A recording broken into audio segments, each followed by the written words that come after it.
nossas Bíblias em Atos dos Apóstolos. Na semana passada, nós já começamos o estudo do capítulo 11. Hoje nós vamos dar sequência a esse estudo. Então, Atos dos Apóstolos, capítulo 11, do versículo 19 em diante. À medida que os irmãos encontrarem, peço a gentileza de se colocar em pé, em reverência à palavra do nosso Deus. Eu vou ler, os irmãos acompanhem, por favor.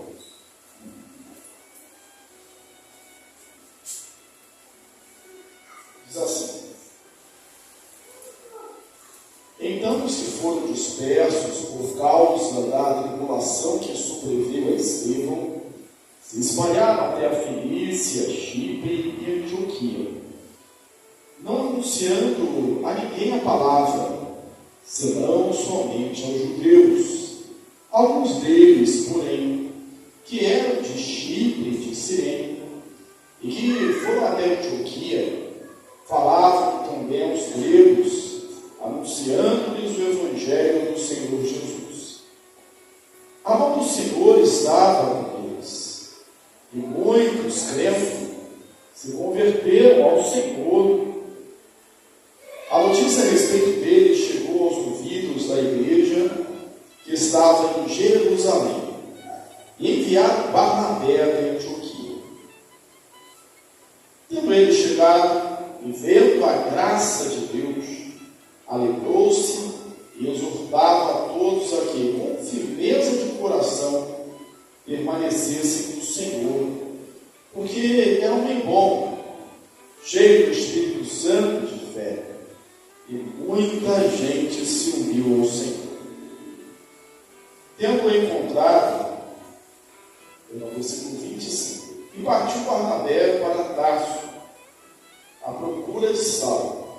Tendo encontrado, levou-o para Antioquia.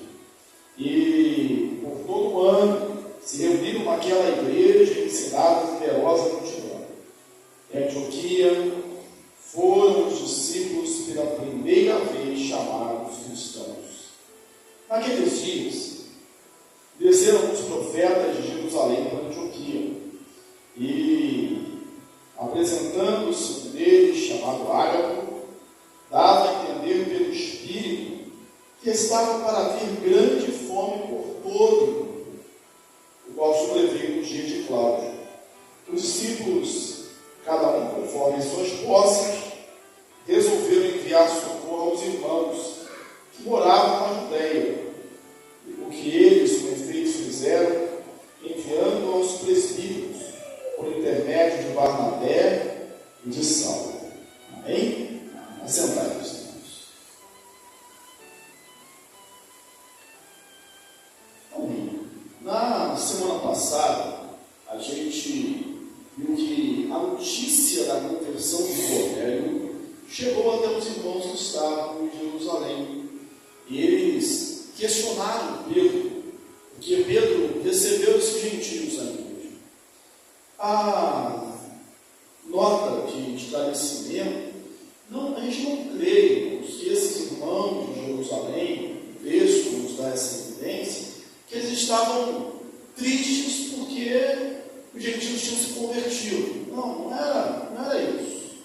O questionamento deles, aqueles que são chamados aqui em Atos 11 da circuncisão, partido, que se forma agora, eles estavam, o questionamento deles era, eles entraram na igreja sem passar pelo rito da circuncisão.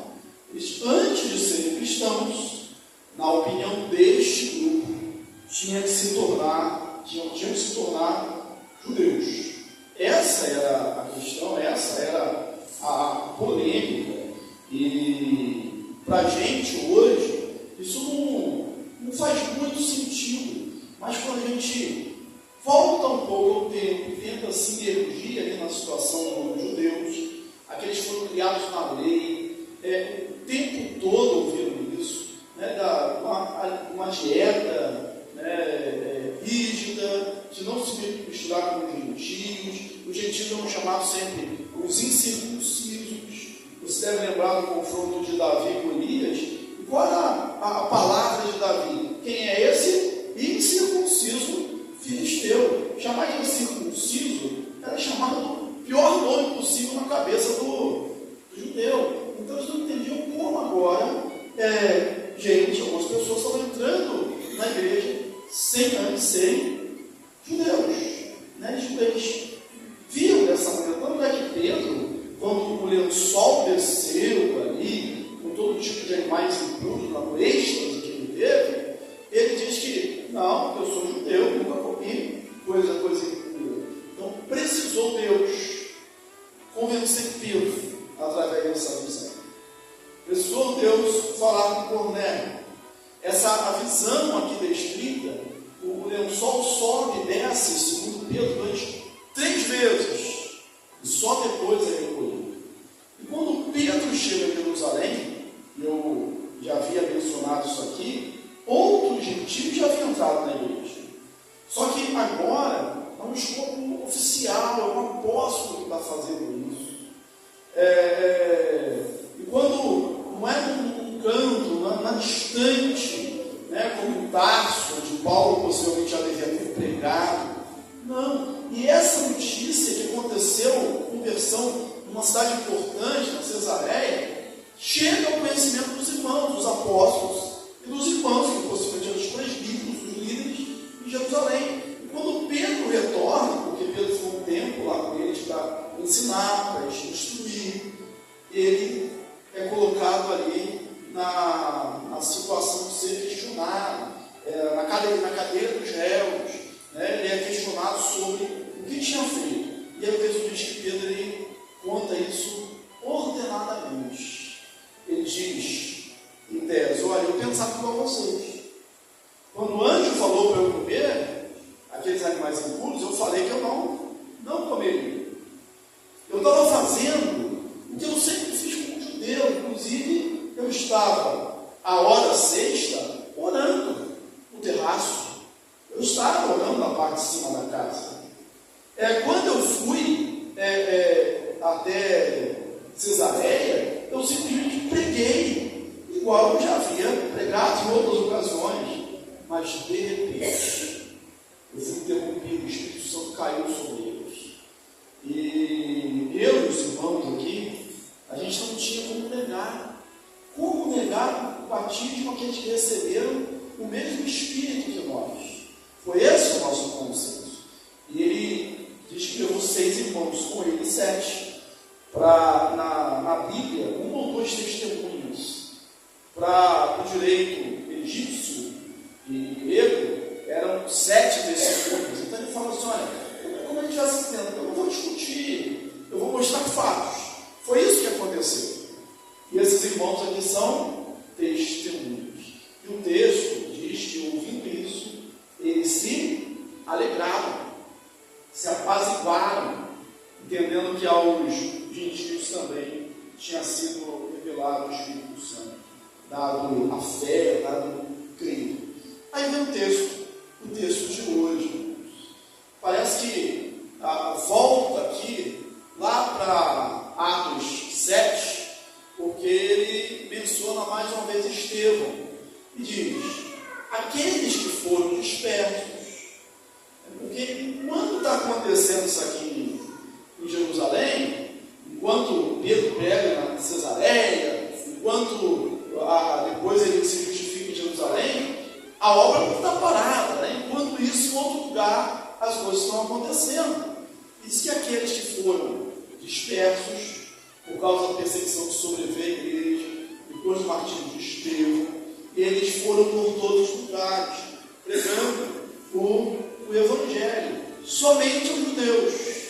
Mas alguns que eram de Chipre, de Cirene, da ilha de Chipre de Cirene, eles pregaram também aos gentios. E muitos gentios se converteram, especialmente em Antioquia. Aí entra o nome dessa cidade, que você vai gravar, porque ela tem grande importância na história da igreja, de Atos. Antioquia era a 3ª maior cidade de Roma. Era o Império, a 3ª maior cidade do império. Era uma cidade grande, era uma cidade também com muita adoração aos deuses pagãos, era uma cidade cheia de promiscuidade, e nessa cidade o Evangelho prospera, a igreja cresce. Inclusive, aqui, nesse texto, vai ter aquela frase, aquele versículo que você já deve ter ouvido: em Antioquia foram os discípulos pela primeira vez chamados cristãos. Até então, eles eram considerados chamados do caminho, os seguidores de Jesus, mas cristãos, esse nome aparece pela primeira vez aqui em Atos dos Apóstolos, no capítulo 11. Um detalhe: para alguns comentaristas, esse nome ele foi dado como um deboche, como uma crítica. William Barker, que defende isso, a nossa Bíblia de Genebra, um comentarista, ele coloca assim. Outros, como o comentário de Moody, falam que não há nenhuma fundamentação assim, para entender que isso foi um deboche. O William Barker, quando ele fala dessa cidade, fala que o pessoal de Antioquia, eles eram daquele tipo, que perdia o amigo, mas não perdia a piada. Que eles botavam apelido em todo mundo, mexiam com todo mundo, escarneciam com todo mundo, havia muita reverência. E cristão, uma coisa a gente sabe, é aqueles que seguem a Jesus. Então, pensando que Jesus é aquele que tinha morrido como criminoso, na cabeça dele, se associar alguém com Cristo seria uma forma de ofender. Então, eu acredito sim que era uma forma de ridicularizar aqueles discípulos, serem chamados de cristãos. Mas o fato é que pela vida, pela prática, pela fé, pela conduta, usando a linguagem bíblica, pelos frutos os conhecereis, pela moral, esses irmãos, com outros que os seguiram na história, até chegar à igreja hoje, transformaram esse nome cristão em símbolo de virtude, de piedade, de prudência, de temor, transformou o cristianismo no que o cristianismo chegou a ser hoje. Então, aqui eles são chamados de cristãos pela primeira vez. E o interessante é que na Bíblia, a gente ouve muito essa expressão cristãos, mas na Bíblia a palavra cristãos, o cristão, aparece apenas 3 vezes em toda a Bíblia. Uma é nesse texto, outra ainda em Atos dos Apóstolos, quando Paulo ele vai falar, ele está com Prente Agripa, lá no capítulo 26, ele está com Prente Agripa e ele vai dizer assim: por pouco me persuade a me fazer um cristão. Essa é a segunda vez. A terceira vez é na primeira epístola de Pedro, quando Pedro, ensinando a igreja, ele diz assim: falando sobre o sofrimento, não sofram, nem de vós como assassino, como ladrão, como malfeitor, ou como alguém que se intromete em negócios alheios, mas se sofrer como cristão, regozije-se nisso. Então, sofrer como cristão são as três vezes que aparece a expressão cristão na Bíblia. Irmãos, eu vou dar um enfoque aqui, eu percebi nos capítulos anteriores a esse, um detalhe que eu julgo importante na prática da igreja hoje. Quando Pedro ele prega para Cornélio, ele anuncia, o Espírito Santo cai, eles aceitam Jesus como Salvador, eles recebem essa palavra de vida, o texto diz que eles pedem para Pedro continuar ali por mais um tempo. Para quê? Para que Pedro os ensinasse.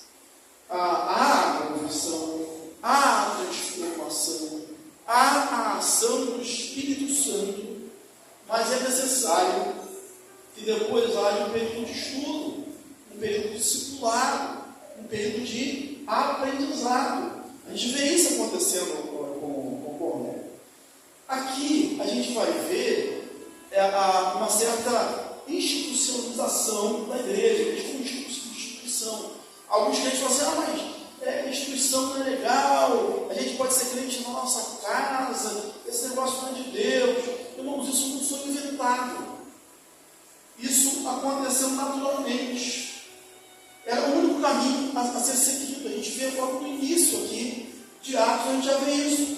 Por exemplo, quando Filipe, lá em Atos 8, e é por isso que esse estudo sistemático, ele é tão importante, capítulo a capítulo, estudando o livro inteiro, porque lá em Atos 8, a gente vê a agenda do Evangelho sendo cumprida, a agenda de Jesus: recebereis poder ao descer sobre vós o Espírito Santo, e sereis minhas testemunhas tanto em Jerusalém, como em toda a Judéia, Samaria e até os confins da terra. Aí o Evangelho é pregado em Jerusalém, Judéia. Com Filipe ele chega em Samaria.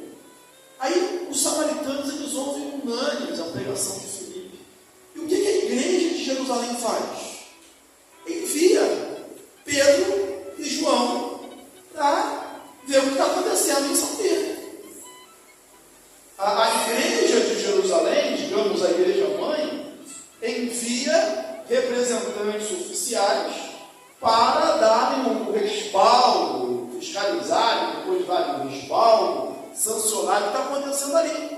E o que acontece quando Pedro ora, o Espírito Santo vem sobre eles. Aqui a gente vê isso se repetindo.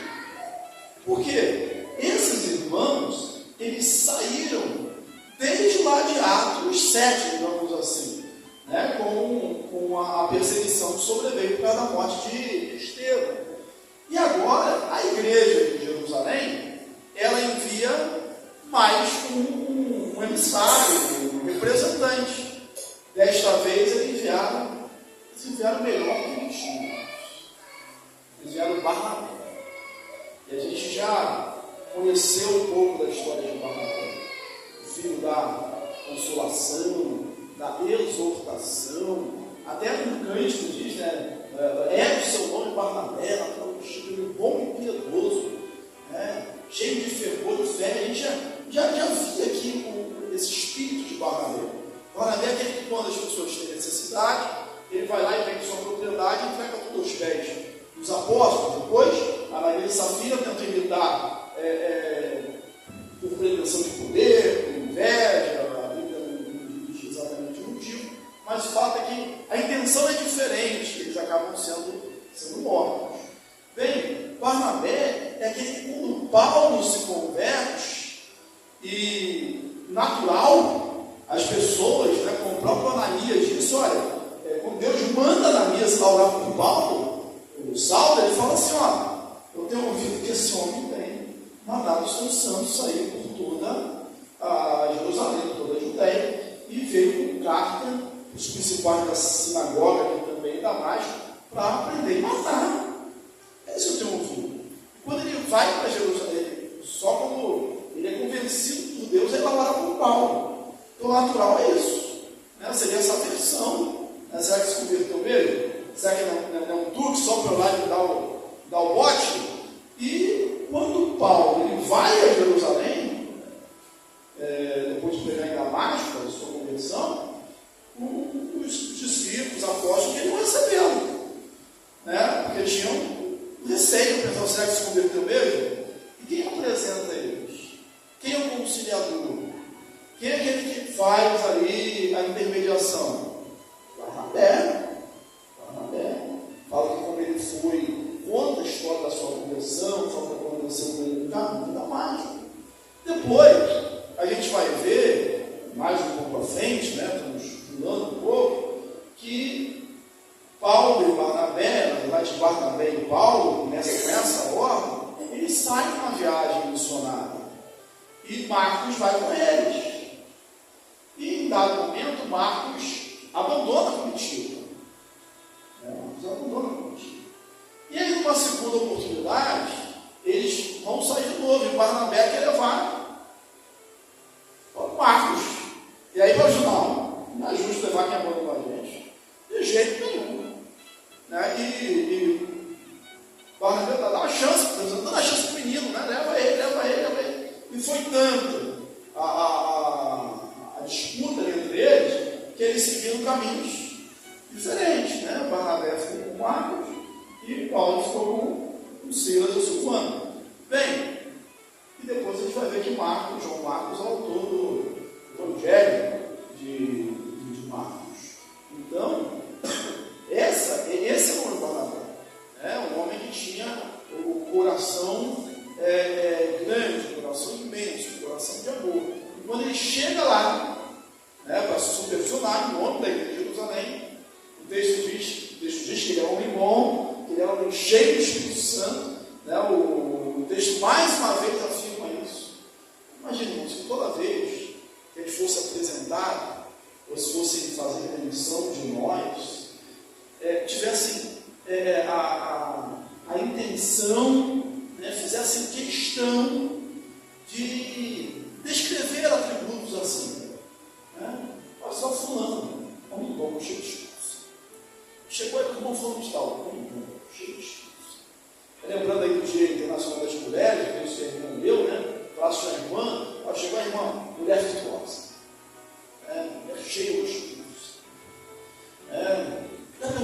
Toda vez que fosse fazer a intenção de nós fizessem questão de mostrar esse tipo de atributo, esse tipo de qualidade, parece acontecer com Barnabé. Ele deve ser realmente um homem, né, muito generoso, muito espiritual. E assim que nós devemos ser conhecidos. E o texto diz que ele se alegrou vendo a graça de Deus. Essa expressão, quando eu li, me saltou aos olhos, né? Porque sabe o que é a graça de Deus? Tem uma irmã chamada Graça, que é a graça de Deus. A graça é o favor imerecido. É quando a gente recebemos de Deus aquela bênção, aquele favor, a salvação que nós não merecemos. E Barnabé, quando ele chega lá em Antioquia, ele não vê outra coisa, ele vê o quê? A graça de Deus. Outros podiam ver, faltou a circuncisão, faltou tal rito, ou as coisas podem estar descambando para um lado que aquilo não vai se controlar. Mas ele não viu a graça de Deus e se alegrou com isso. E é bom que a gente tenha esse mesmo sentimento de Barnabé. Eu falei aqui, e vou tomar novamente a linha de pensamento, quando Pedro prega para Cornélio, a casa de Cornélio aceita, ele fica um tempo ali para ensinar. Barnabé, quando chega aqui em Antioquia, ele vê toda essa bênção que aconteceu, os gentios sendo convertidos, ele vê a graça de Deus, ele sabe que essas pessoas estão convertidas, ele pensa, mas eles precisam de discipulado, eles precisam de ensino, eles precisam de aprender. E aí, era uma cidade gentílica, uma cidade onde a cultura era forte, era uma cidade difícil, e ele pensa no nome, ele tem um nome. O nome é Paulo. E diz que ele sai daqui e vai procurar Paulo. E tendo encontrado Paulo, ele traz Paulo para Antioquia. Eles ficaram ensinando muito tempo aqueles irmãos de Antioquia. Você vê aqui que a igreja vai tomando corpo. Vai tomando corpo. Não há como você ter uma associação de pessoas, um grupo de pessoas, ou ter uma causa em comum, um objetivo em comum, sem isso virar, de alguma forma, uma instituição, uma necessidade de organização. Isso vai nascendo de forma natural. E aqui foi acontecendo isso. Eles se converteram, são de ensino. Barnabé é enviado para ver o que está acontecendo. Viu? Se alegrou, está tudo certo, mas precisa de doutrina, precisa de aprender. Chamam Paulo. Paulo ensina há muito tempo a eles. chega um outro detalhe. Né? O profeta Ágabo, a igreja de Jerusalém havia os apóstolos, os anciãos, então os mestres e os profetas. Os apóstolos, eles tinham ministério para a igreja toda. Os profetas também. O ancião e o mestre, os pastores, eram aqueles que ficavam mais nas igrejas locais, ensinando, de supervisão da igreja local. E esse profeta que chega, ele prevê, né? As pessoas entendem que ele está prevendo uma fome. E aí o autor, a qual sobreveio no dia de Cláudio. Quer dizer, o que está escrevendo assim? Porque quem está escrevendo depois, está escrito depois do acontecido, né? Aquilo foi confirmado. E o que aconteceu? Quando esse ano de Antioquia, a igreja estava crescendo, a igreja é forte, eles sabem que vem fome, eles sabem da necessidade da igreja de Jerusalém, eles se juntam e fazem uma coleta para ajudar os irmãos necessitados de Jerusalém. Eles foram ser supervisionados, eles foram ser orientados, eles foram ser ensinados, mas eles já estão desenvolvidos e de uma forma tal que podem oferecer ajuda. E melhor. Eles não se veem com a igreja em Antioquia, o só de Antioquia. Eles se veem com a igreja em Cristo. Eles se veem com uma igreja universal. Se a igreja de Jerusalém está com problema, o problema não é só da igreja de Jerusalém. O problema é meu também. O problema é meu. E a fome veio, os irmãos venderam suas propriedades, cada um contribuiu conforme podia e mandaram as suas coletas. Aqui nós terminamos nesse capítulo 11 e fica aí esse ensinamento. A igreja não dava gente. A igreja de Jerusalém não dava pessoas, apóstolos, líderes, para supervisionar o trabalho que ia crescendo ao menor. Então havia uma ordem, havia